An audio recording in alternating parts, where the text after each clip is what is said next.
start with the second part of the curriculum for the week of March 16th through the 20th. Now we had our curriculum for A Day, which is what we taught on Monday, Tuesday, but now we're going on to the part of the curriculum of what we are teaching for Wednesday and Thursday. So again, just a normal warm-up. It's the same warm-up we did for A Day, so I'm not going to spend time going over that. But our basics have changed. The basics for the A Day were simply punching and blocking. Now we're going to do something just a little bit different. Now we're going to go over our hand strikes. So we're going to get into our basic walking stance, left arm out, Shuto strike. So you're going to step, plant, strike. Now remember, this is even with the neck. This is pointing up to the ear. So basically, all you're doing, you're stepping, strike, come back. So you're going to step, strike, strike. And again, watching to make sure you're not stepping up. Okay? You want to keep that head the same level. And you want to make sure you plant and then strike. A little bit of a bend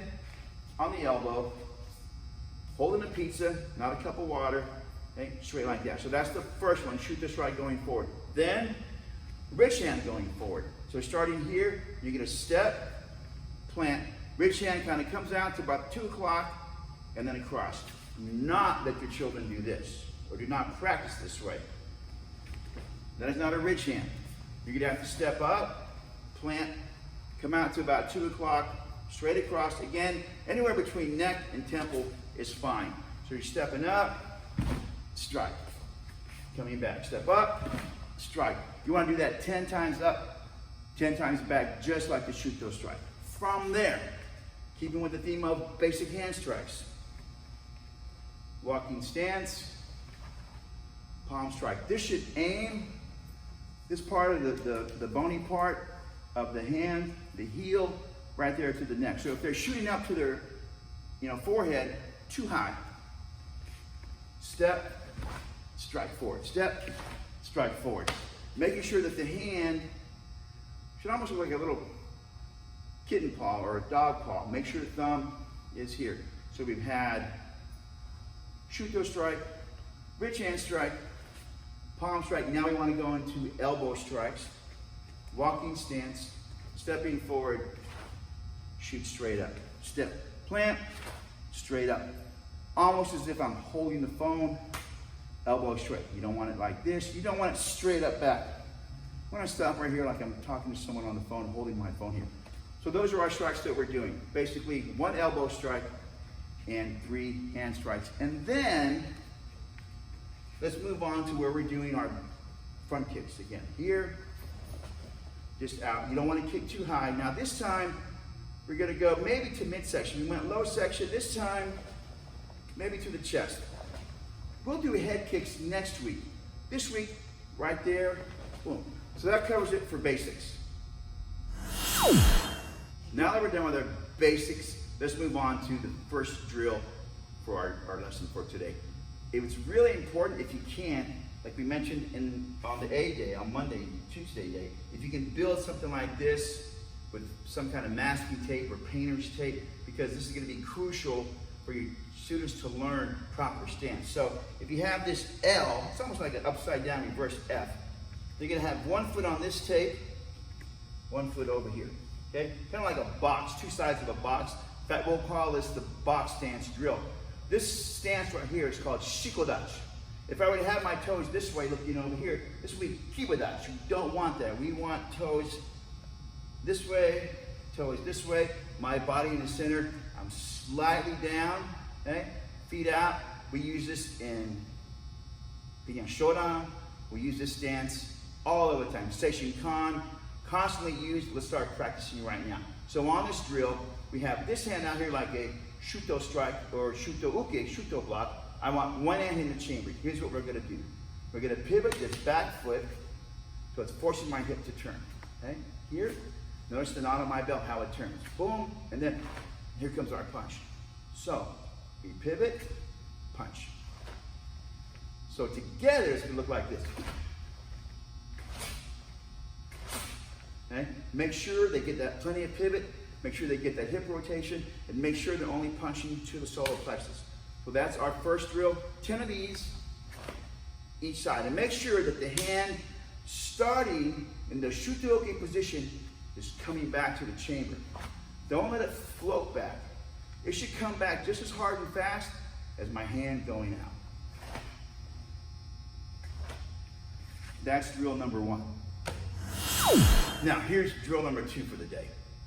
We're going to combine what we did on Monday with what we just got done doing. So Monday, you may recall in Tuesday classes, we pushed off, moved forward, push back. And then we just now did drill number 1, but this, now we're going to put them together. So standing, pushing off, punch, coming back. Push, land, reverse punch, come back. Pay attention to my belt. Now for some added power, for some added strength, watch my right leg. It comes up, it helps my hips pivot. As my heel comes up off the ground, it moves slightly out. Here, this way. More power, stronger punch, and back. And that's it for drill number 2. On Monday, Tuesday, A-Day curriculum, we worked on yoi, we worked on stepping out at 2 o'clock, turning, we worked on stepping forward, stepping back over to a good walking stance, stepping forward, coming in, shooting out. And again, on these turning drills, we are not worried about the hands. So just have them put their belt on, or their hands on the belt. And we talked about even once we go forward, here's the tricky turn where you're gonna come up, heel to heel, step out, turn. Now, of course, every time we do these drills, we want to gain some proficiency to where we're actually turning our head, heel to heel, step out, and turn. Now from here, the next move would simply be good C stance, stepping out. We're now going to move to our right, so we look over, heel to heel, step out, and another good C stance. Now we're going backwards, so we take a look over there, heel to heel, step out. And that's where we're going to end it for today as far as the next part of that footwork drill. So it's from here, we've turned, come this way, take one more step, look, here, here, good C step, turning, coming in, going out. So looking at it from a forward angle, we just got done doing our 3 steps up, we're turning this way, we would do our C step, look to the right, in, step, step, look, heel to heel, and then out. So that's looking from the reverse angle. So that's all for now as far as the kata footwork turning drills. Now that we've had some practice with that footwork drill, don't forget to go to our YouTube channel. White belts really focusing on basic form number 1. Yellow belts really focusing on basic form number 2. And orange belts really focusing on Fukukata each. They're all there on our YouTube channel. Practice them, go slowly, try to put everything together. Even keep in mind, white belts and yellow belts should still be practicing the footwork turning drills for all the katas. This brings us to the end of the beginner curriculum. Now, before we take a break for the night, there's a couple things we should go over. Number 1, let's make sure they get their push-ups down. Let's make sure they get their crunches down. And let's also add a little squat kick. So for this, put their legs maybe a little bit further and shoulder width apart. Have their hands come up. They're gonna squat down. Now make sure it's a good squat. This is not a squat. This is not a squat. You basically wanna scrunch your head down so that my knees are bent and my legs are almost like a 90-degree angle. That's a squat, okay? So when I come down and squat, on my way out, front kick. Squat, come up, alternating leg, front kick. Squat, squat, 25 of those. With our push-ups, crunches, squat kicks, that's the end of the class. Don't forget, train hard and have fun.